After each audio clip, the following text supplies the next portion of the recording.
Hola amigos de Logical, ¿cómo estás? Aquí tu amigo Luis Trillo dándote la bienvenida a un nuevo video del apasionante mundo de la química.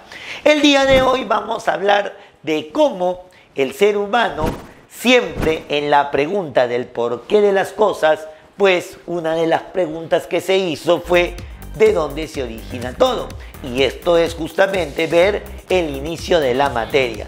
Pues si bien hoy no vamos a hablar de materia, lo que vamos a hablar es qué la pudo haber originado. Esto es, vamos a hablar de las diferentes ideas y representaciones que el hombre realiza a lo largo de la historia sobre la forma de enfocar el átomo. Esto es, qué ideas tuvo, las primeras nociones de cómo puede ser esa partícula que origina la materia y las diferentes representaciones que con el correr del tiempo el hombre se fue dando en base a experiencias que fue realizando. Chicos, hoy empezamos a ver la primera parte de modelos atómicos, así que súbete conmigo al bus de la química que tenemos el día de hoy para ti, modelos atómicos parte 1. Hola chicos, entonces vamos ahora a ver lo que corresponde a la primera parte de modelos atómicos. Esto es, vamos a ver la primera visión que tuvo el hombre para poder sus ideas sobre la posibilidad de la existencia del átomo, cómo plasmarla en nuevas representaciones. Que quede claro que cada vez que mencionamos el término modelo, nosotros estamos hablando de la representación. Esto es, una idea que tengo yo, cómo la puedo ejemplificar, cómo la puedo representar. Es como cuando tú tienes en tu mente el deseo de querer conseguir algo y entonces pones en práctica una acción. Entonces realizas todas unas situaciones de pasos que con lo cual estás ejemplificando la idea que tienes. Por lo tanto, los científicos, las ideas que tuvieron, las representaron, las ejemplificaron. Tanto así entonces que vamos a partir desde una época en la cual todavía el hombre no podía representar a profundidad, pero de que pensaba a profundidad, eso sí lo tenemos en cuenta. Y estamos hablando desde la Edad Antigua. En Grecia, siglo V antes de Cristo, estamos hablando de la cultura griega. Tú sabes que era una cultura netamente de pensadores, esto es, los llamados filósofos. Dos bandos, los atomistas y los aristotélicos. Recuerda tú por ahí que en esa época la lucha era por saber el origen de la materia. ¿Qué origina las cosas? El porqué de las cosas. En esa época todo era pregunta, ¿no? ¿Por qué esto? ¿Por qué lo otro? ¿Por qué la materia? ¿Por qué sube? ¿Por qué baja? ¿Por qué no ingresas? En fin, todo es preguntas y preguntas. Entonces, hasta el día de hoy inclusive, ¿por qué no ingresas? Empiezas a filosofar, ¿sí o no? Entonces, en esta época, la pregunta era ¿cómo se origina la materia? ¿Por qué la materia tiene esa apariencia? ¿Qué es lo que lo origina? Y es ahí donde Aristóteles plantea de que la materia surge del avatar. ¿Qué es el avatar? Y no me vayas a decir que es una película, ¿cierto? Avatar viene a ser justamente fuego, aire, agua y tierra. Esos bioelementos que permitían originar todo lo que nos rodea. Sin embargo, salió un grupo de filósofos que le dieron la contra a la idea de Aristóteles. Recuerda que Aristóteles era el más, el ya no ya. Entonces, Demócrito y Leucipo, dos atomistas, plantean de que la materia surge desde algo muy pequeño. Esto es, plantean de que la división de la materia se da desde algo muy pequeñito a algo muy diminuto, y a eso ellos lo denominaron átomo. Por eso planteamos de que la división de la materia se da hasta una porción muy pequeña que ya no se pueda dividir. Algunos le dicen de frente indivisible, pero nosotros le decimos no se puede dividir para poder establecer del término sin división. Átomo quiere decir sin división. Y como te digo, es meramente ideas. Claro, agarro un cuerpo, lo divido, la materia es dividida n veces, infinitas veces, hasta llegar a un punto muy pequeño del cual se origine todo. Y a ese origen, ¿cómo ellos lo denominaron? Átomo. Obviamente, como te digo, pensamientos, idea, filosofía de la posible existencia del átomo para poder originar a la materia. Eso ocurrió en el siglo V antes de Cristo. Hacia 1808 ya de nuestra era, el científico John Dalton expresa también ideas, postulados de lo que vendría a ser la existencia del átomo, pero desde el punto de vista moderno. Y es ahí donde se establece la teoría atómica de Dalton. En 1808, como te repito, John Dalton dice que aspectos se cumplen para poder hablar de la existencia del átomo. Es por eso que se le considera como la primera teoría atómica moderna. Más no realizó un modelo atómico, que quede claro en ello, muchachos, porque a veces caemos por ahí en algunas dudas. Creemos de que Dalton realizó el primer modelo atómico y no es así. Dalton realizó la primera teoría atómica, esto es, del mundo moderno. Esto es un conjunto de ideas, planteamientos, postulados que permiten hacernos conocer la existencia del átomo, pero no nos dice qué forma o qué apariencia puede tener. ¿De acuerdo? Entonces, Dalton plantea 4 postulados, 4 ideas de lo que nosotros nos vamos a basar para saber de que el átomo existe y qué puede realizar.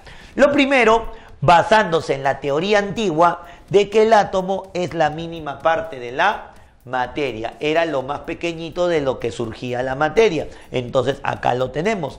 Hoy sabemos que se sigue manteniendo esa idea de que el átomo es la mínima parte de la materia, pero con identidad propia. Recuerda lo que vimos en el video de átomo, con identidad propia. Esto es, si este átomo se divide en sus partículas, pierde toda identidad de la sustancia. Pero aquí, en esta época donde el conocimiento recién está avanzando, para Dalton el átomo es lo más chiquito que tiene la materia. Segunda idea que plantea Dalton es que si tengo átomos iguales, van a pertenecer al mismo elemento. Obvio, ¿no? Si los átomos son idénticos, el elemento es el mismo. Y más bien, a partir de ello, el tercer postulado dice, si los átomos son diferentes, pertenecen a elementos diferentes. ¿Cuál es el detalle con ello? Que si son átomos diferentes y pertenecen a elementos diferentes, Dalton dice, tienen la opción de formar compuestos en relaciones numéricas sencillas. ¿Qué quiere decir? Por simple unión de un átomo con otro se forma un compuesto, sin necesidad de ver cuánto de cada uno se debe utilizar. Por ejemplo, en esa época Dalton estableció algunas simbologías para algunos elementos. Por ejemplo, este circulito con un puntito viene a ser el hidrógeno y este circulito sin nada viene a ser el oxígeno. Entonces, profe, átomos diferentes pertenecen a elementos diferentes.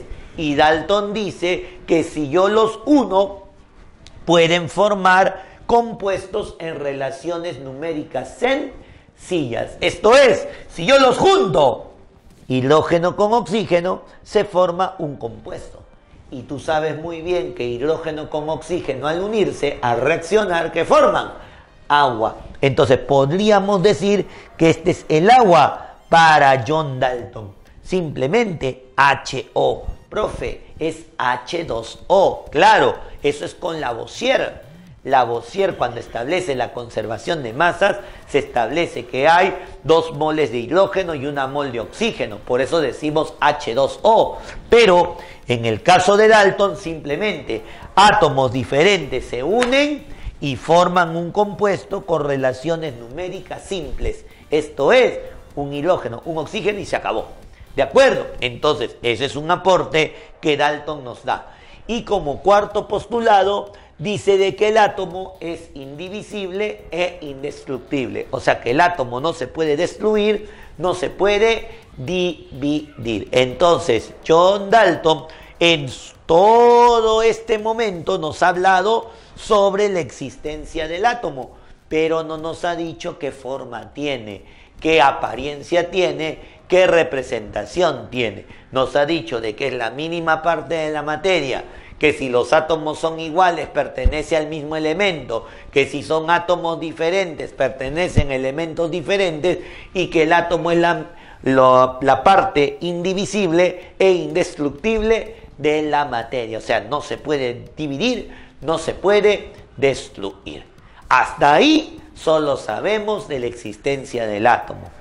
Años después, en 1897, John Joseph Thomson ya te dice qué forma puede tener el átomo. Esto es, Thomson establece el primer modelo atómico.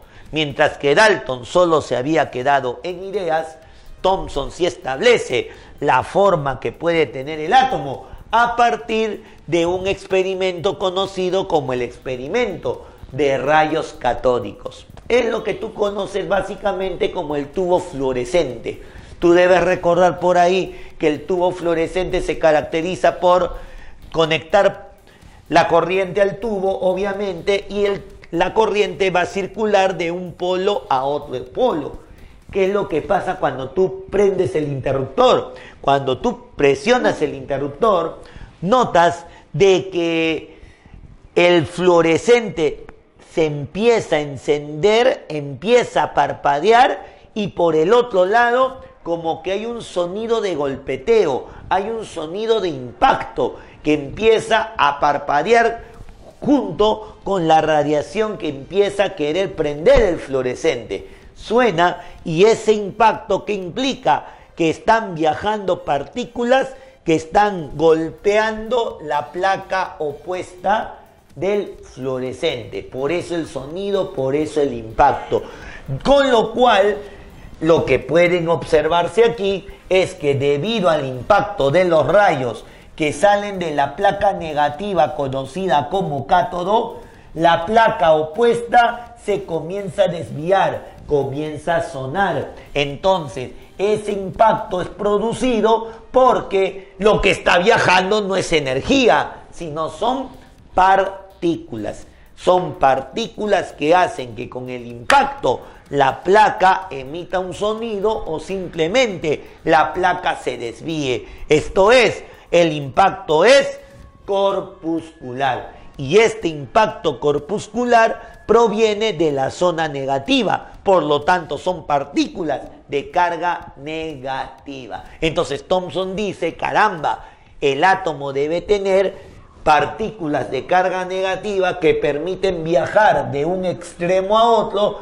generándote este rayo que se conoce como los rayos catódicos. Que quede claro que a veces nosotros pensamos rayo es sinónimo de energía. Ok, puede ser portador de energía, pero no necesariamente lo debes ver como luz, porque en este caso está formado por partículas que se mueven a una velocidad altísima y ante nuestra vista parece como si fuera luz, parece como si fuera energía. Entonces, el impacto de estas partículas en el otro lado de la placa cátodo, luego de haberse generado los rayos catódicos, hace entender a Thomson la existencia de carga negativa en el átomo. Es por eso que a partir de ello, Thomson establece de que su modelo debe conocerse como el budín con pasas. Esto es, hace la primera representación del átomo, ejemplificándolo como si fuera un budín con pasitas incrustadas. Esto es, si nosotros hacemos más o menos la representación de ello, para Thomson, el budín vendría a ser el átomo y estas partículas negativas que salían del cátodo vendrían a ser las pasas. Por eso es que Thomson dice de que el átomo es una esfera compacta de carga positiva compacta, ¿por qué? Porque no permite algo que lo atraviese, simplemente está dispuesto a soportar el impacto, tal como la plaquita soportaba el impacto de los rayos catódicos, ¿de acuerdo? El átomo es una esfera compacta de carga positiva en la cual se encuentran incrustadas partículas de carga negativa, a las que Thomson denominó electrones.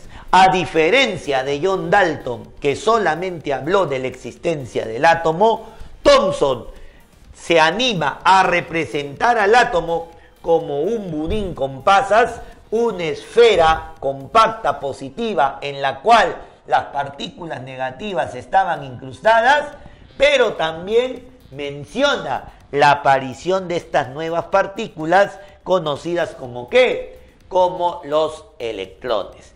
Y no quedándose corto, Thomson también establece una relación entre la carga y la masa del electrón, que es igual a 1,75 por 10 a la 8 Coulomb por gramo.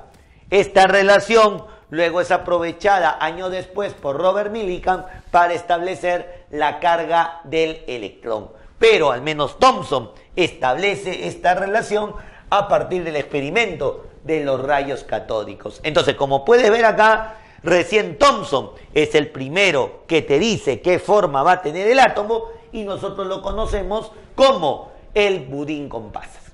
¿Cuál es el detalle aquí?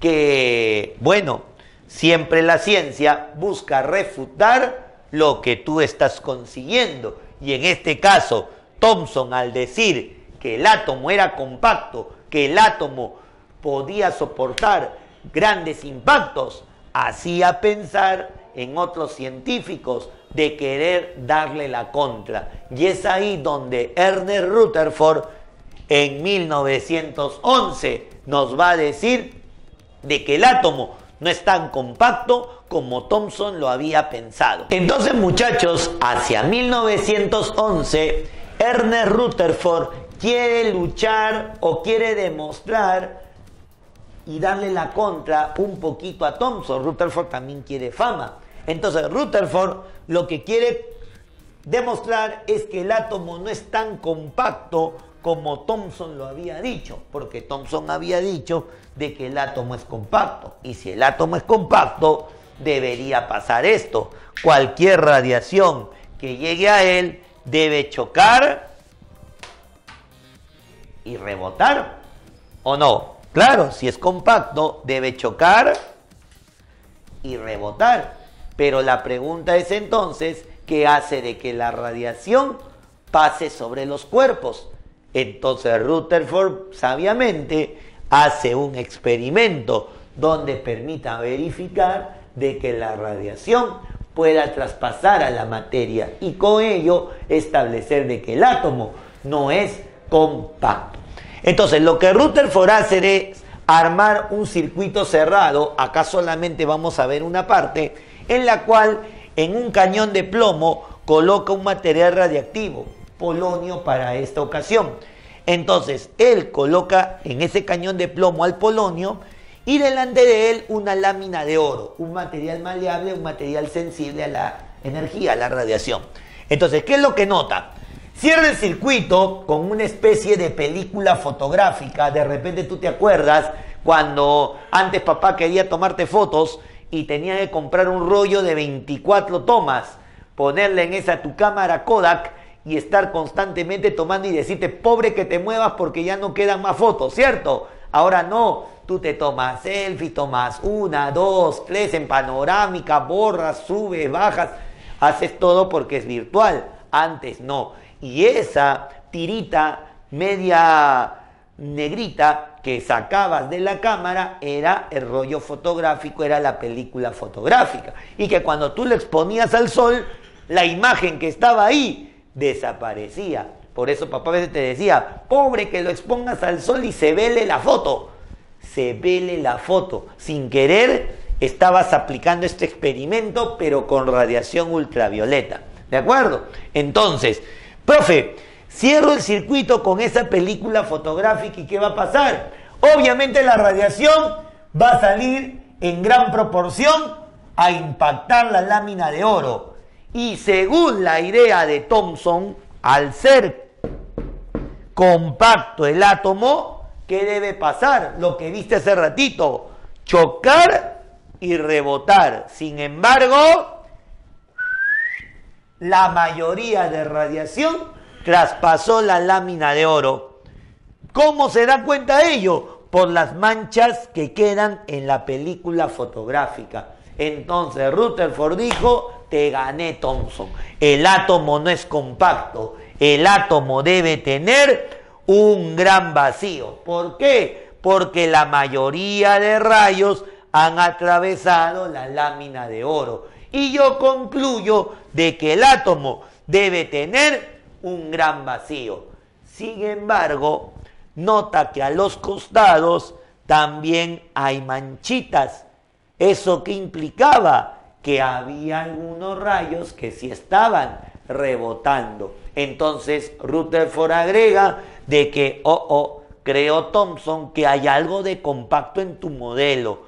Ah, ya, entonces no es que todo el átomo sea compacto, sino hay una porción muy pequeña que va a ser compacta y que justo cuando llega en esa porción pequeñita, ping pong, choca y rebota. Por acá igual, ping pong, choca y rebota, porque está dando en esa parte muy pequeñita. Entonces Rutherford dice, ya está, el átomo tiene que tener un gran vacío donde gran parte de la radiación pase y solo uno que otro que choque en esa parte pequeñita debe rebotar. Es como que estuviera jugando tiro al blanco y justo doy en el punto del premio mayor. Entonces, a esa idea Rutherford le llama el sistema planetario en miniatura, y a eso se le conoce como el segundo modelo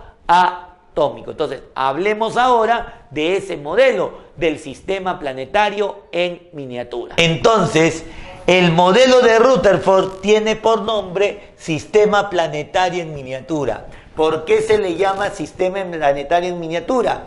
Por la razón de que ahora el modelo atómico, el átomo va a ser conceptualizado como si fuera un sol y su planeta girando alrededor del mismo. Recuerda que te comenté en el experimento de Rutherford que la mayoría de rayos atravesaban la lámina de oro, comprobando con ello de que el átomo no era compacto como Thomson lo había dicho, y que lo poquito que rebotaba era que porque por ahí ¡ping!, chocaba en algo compacto y macizo que hacía rebotar. Entonces, por esa razón, Rutherford lo denomina sistema planetario en miniatura. Veamos qué es lo que tenemos aquí. Entonces, para Rutherford, el átomo va a tener una parte central muy pequeña de carga positiva. ¿Por qué de carga positiva? Porque ya Thomson había hablado de la carga positiva. Entonces, esta parte compacta es donde llega el rayo y ping, pong, choca y rebota. Entonces, a esa parte pequeña, central, de carga positiva, Rutherford la denomina núcleo atómico, un nuevo concepto que aparece gracias a él. Y la pregunta es, ¿dónde queda el electrón que Thomson había descubierto? Entonces, este electrón pasa a encontrarse girando alrededor del núcleo en trayectoria circular, como puedes apreciar, generando ¿qué cosa? Un gran vacío. Este vacío entre el núcleo y el electrón hace de que la mayoría de radiación traspase al material. Por lo tanto, el átomo es como un sistema planetario, donde el núcleo haría el papel de sol y el electrón, que está girando alrededor del mismo en trayectoria circular, haría el papel de ¿qué? De planeta. Ahora, lo que hay que rescatar y aprovechar del modelo de Rutherford es que Rutherford, como hace ratito te lo mencioné, por primera vez menciona el término núcleo atómico, mientras que Thomson por primera vez habló de los electrones. Rutherford por primera vez habla del núcleo atómico, estableciéndose una relación entre el diámetro del núcleo y el diámetro del átomo. El diámetro del átomo respecto al diámetro del núcleo están en la relación de 1 a 10.000. O sea, que el diámetro del átomo es 10.000 veces el diámetro del núcleo. Es una comparación que se estableció a partir de la cantidad de rayos atravesados y la cantidad de rayos rebotados, pues eso era su impacto justo en el núcleo atómico. Ahora, si bien todo iba tan bonito y a la perfección, bueno, la gente ya aceptaba la idea de Rutherford, cuenta la historia de la química, las curiosidades, que Rutherford tuvo una pequeña limitación, que es lo que se llamó a la experiencia que tuvo Rutherford frente al físico Maxwell. Maxwell, en una de sus intervenciones que tuvo Rutherford, le hace la pregunta por la cual llega a una no explicación Rutherford.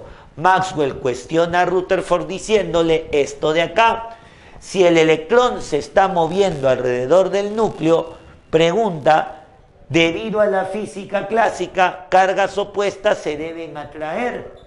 Y también por el movimiento el cuerpo debe cansarse, debe haber pérdida de energía. En otras palabras, Maxwell, como físico que era, trató de llevar el análisis del átomo al campo físico. Y es ahí donde Rutherford no supo qué responder.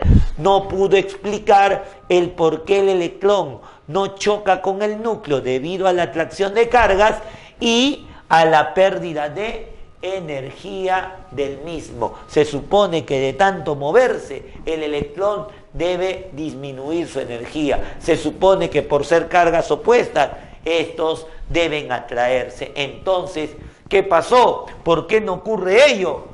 Rutherford no supo qué decir, y a esa limitación se conoce como el colapso atómico. No supo explicar el colapso atómico, no supo explicar por qué ellos dos no chocan y constantemente está que se mueve alrededor del núcleo sin chocar con este. Entonces, ante esa limitación, su ayudante Niels Bohr se queda con ese interrogante y lo que hace es asociarse con estos científicos, que no solamente era Maxwell luego conoce, Bohr luego conoce por intermedio de Maxwell a Max Planck, y lo curioso de estos dos es que estaban elaborando una física orientada al átomo, esto es, una física que escapaba de la idea de Newton para cuerpos grandes, sino era una física aplicada al comportamiento atómico, al comportamiento más pequeño de la materia. Ustedes saben muy bien que muchas veces cuerpos pequeños la gravedad no los afecta fácilmente. Entonces, por ahí que la física de Newton ya no puede relacionarse bien, pero Maxwell y Planck habían avanzado una física orientada a ese tipo de partículas, la llamada física cuántica, que inclusive hacía ver que la energía, el rayo de luz, podía ser dividido en partículas o en porciones pequeñísimas. Profe, ¿cómo un haz de luz puede ser dividido si es energía? Lo que se divide es la materia que tiene masa y volumen. Esta se puede dividir en porciones más pequeñas, tal como se ha mencionado ahora. ¿Cómo la energía se podría dividir? Pues eso es lo que plantearon Maxwell y Planck. Y ante ello, Bohr se empapa de todo ese conocimiento y es ahí donde lanza, 2 años después del modelo de Rutherford, el modelo atómico de Bohr. Su modelo, 2 años le bastaron a Bohr para lanzarse a la gloria y decir: ahora yo tengo la solución de lo que mi maestro Rutherford no pudo explicar. Pero eso ya será motivo de nuestro próximo video. Entonces, como puedes ver aquí, Rutherford se queda con la idea de cómo, es cierto, no chocan electrón y núcleo, y Bohr, ante esa duda, se asocia con Maxwell, se asocia con Planck para poder llegar a descubrir la razón del por qué no ocurre el colapso atómico. Bueno, amigos de Logical, espero que el día de hoy hayamos estado bien amenos aprendiendo un poquito más de cómo los científicos pues se idearon ciertas cosas, ¿no? Desde la época de los filósofos, que todo era wow, el porqué de las cosas, y ahí tenemos a Demócrito de Leucipo, luego a Dalton, que fue el primero que lanza una idea sobre el átomo en el mundo moderno, y Thomson, que tiene el valor de poder decir, caramba, vamos a hacer que esa idea se vuelva realidad, y realiza el primer modelo atómico. Y por último, hemos dejado la historia con Rutherford, en la cual hemos observado el hecho de que, bueno, si bien el electrón gira alrededor del núcleo como el planeta alrededor del Sol, y con ello prueba de que el átomo no es compacto, pues se ha quedado con la interrogante del por qué no existe el colapso atómico. Y ya veremos en el próximo video Bohr cómo responde a esa interrogante. Así que, amigo de Logical, gracias por seguirme, gracias por acompañarme. Sígueme acá en mis 3 links de redes sociales y conmigo hasta la próxima, en la cual seguiremos viajando por el apasionante mundo de la química y conoceremos la parte 2 de los modelos atómicos. Así que te estaremos esperando. Hasta la vista.